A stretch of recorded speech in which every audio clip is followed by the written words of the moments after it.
Сәлеметсіздер ме балалар? Бүгін 5 сыныптың 2 бөлім 5-6 сабақты өтетін боламыз. Каналымызға міндетті түрде подписация батырмасын басып, жазылып алыңыздар. Жаңа сабақтарды бірінші болып көріңіздер. Киім түрлері және талғам. Киімнің қандай түрлерін білесің? Киім түрлеріне қатысты қанша сөз айттың? Камзол, бөрік, шапан, сәукеле, тағы басқа киімдерді айтуға болады. Қазақ халқының киім киюдегі талғамы неден көрінеді? Қазақ халқының киім киюдегі талғамын оюмен өрнектеліп, әсемдеп, үлкен талғаммен түстерді сәйкестендіріп, адамның жасында ескеріп жасаған киім үлгісінен байқауға болады. Бірінші тапсырма: мәтінді үнтаспадан тыңдап, әртүрлі жастағы адамдардың талғамын есте сақта. Қандай сөздер есінде қалды? Ұзын төбе, тымақ, қызыл манат, шапан деген сөздер есімде қалды. Екінші тапсырма: сұрақтарға жауап бер. Мәтіннің бірінші абзацындағы қандай деген сұраққа жауап беретін сөздерді ата. Өзіңнің тыңдау және есту қабілетіңді тексеріп көр. Мәтіннің бірінші абзацындағы қандай деген сұраққа жауап беретін сөздер: қонымды, кең, мол, сәнді, қызыл, биік өкше, ұзын төбе, қызыл манат сөздері. Киім тігуде қолданылатын қолөнер түрлерін ата. Киім тігуде қолданылатын қолөнер түрлерін кестелеу, жиек жүргізу, түрлі ою-өрнектер қолдана отырып безендіру жатады. Үшінші тапсырма: киім тігудегі қазақ халқының талғамын жас ерекшеліктермен байланыстырып әңгімелеңдер. Қазақ халқында ең әдемі киім кешектерді қыз-келіншектерге кигізген. Жігіт бозбала кейде ақшытты бір шекесіне түйе салып тартатын болған. Аяқтарына көк сауырмен оюланған, өкшесі құймаланған етік киген. Жас қыздар бүрмелі етекті көйлек, бешпент, камзол, қынама бел киімдер, бастарына үкілі бөрік, аяқтарына мәсі, оюлы кебістер киген. Барқыттан шапан, құймаланған алтынмен аптап, күміспен көптелген белбеу буынған. Бойжеткен қыздар бастарына кәмшат бөрік, кестелі тақия киген. Қазақ халқы бас киімді қастерлеп, оны аяққа баспай, биік жерге іліп қояды. Төртінші тапсырма: қазақ шеберлері киімді қалай сәндеген? Нақты мысалдармен дәлелде. Кім, не, қандай, не істеді деген сұрақтарға жауап беретін сөздер болсын. Қазақ шеберлері киімдерді ою-өрнектермен, асыл тастармен, алтын, күміс секілді бағалы металдармен сәндеді.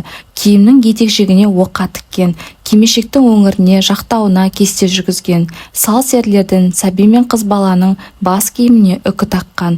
Бойжеткендердің көйлектерінің етек-жеңіне желбезек салған, ал беліне металл шытырлармен безендірілген немесе ширатпалы күміс белдік буған. Бешпент, жейде мен жарғақ шалбарларды ою-өрнекпен безендірген. Бесінші тапсырма: қазақ халқының талғамын танытатын киім үлгілері туралы жарнама мәтінін жаз. Керекті сөздер: тақия, қыз-келіншек, шапан, ішік, кимешек, бәйбіше, көйлек, әйел, бөрік, етік сөздері.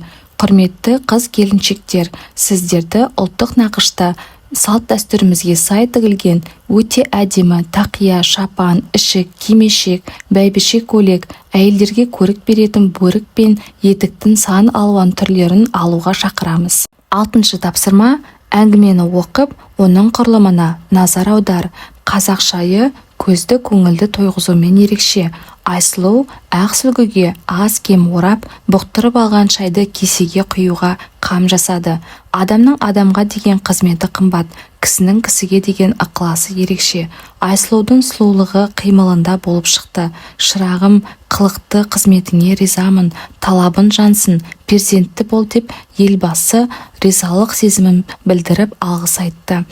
Ислам ақа қалыспай өз жосығын жасауға асықты. Дастархан басына тұра салып, есік сыртында тұрған көмекшісін шақырды.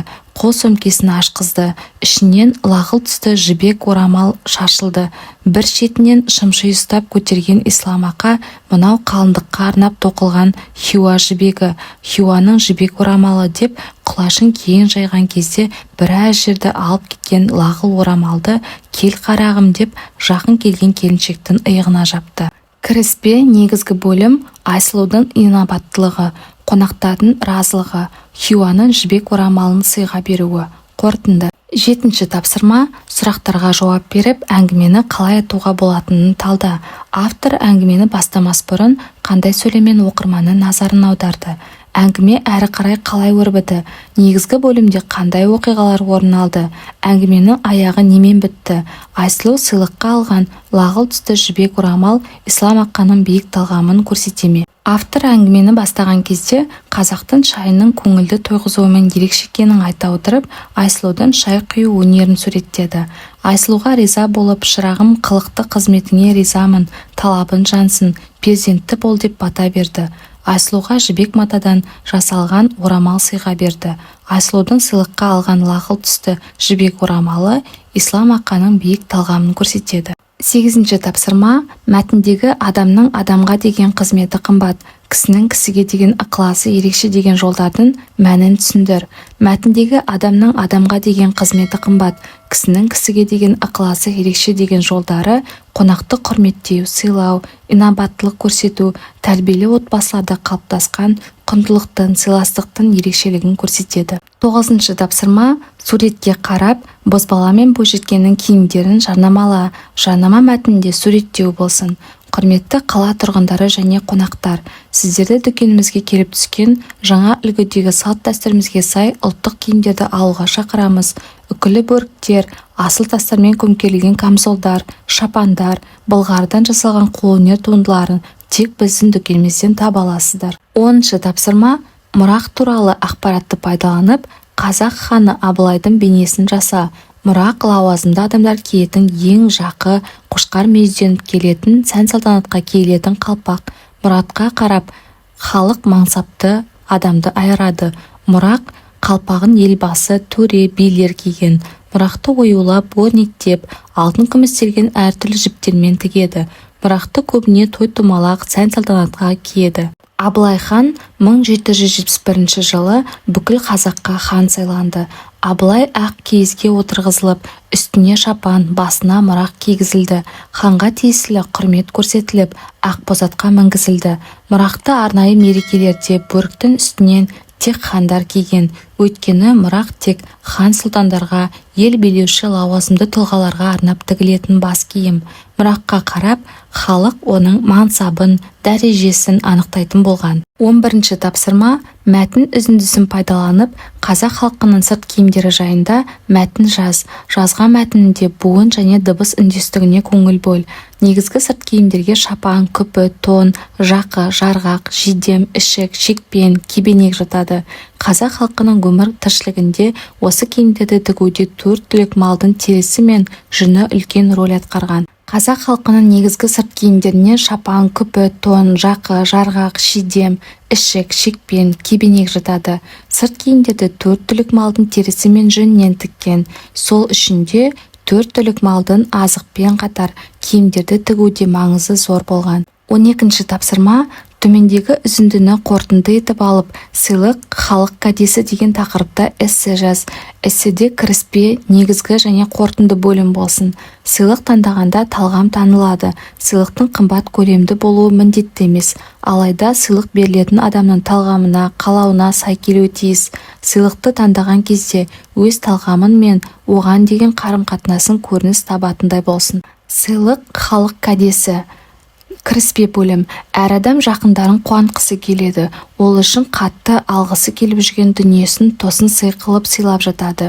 Негізгі бөлім. Сыйлықты алған адам да берген адам да риза болады. Себебі мақсат кішкене болса да көмегім тисе екен, қуантсам екен деген таза ниет болады. Сыйлық берген кезде қымбат көлемді болу маңызды емес.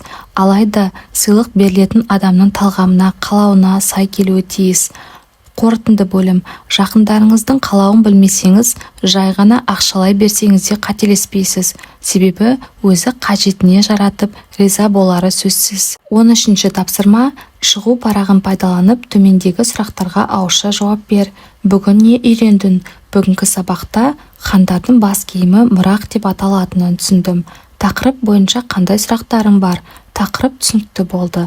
Келесі сабақта қандай мәселелерге баса назар аудару керек? Салт-дәстүрлер жайында білгім келеді. Осымен біздің сабағымыз аяқталды. Келесі сабақтарды бірінші болып көру үшін арнамызға міндетті түрде жазылып ал.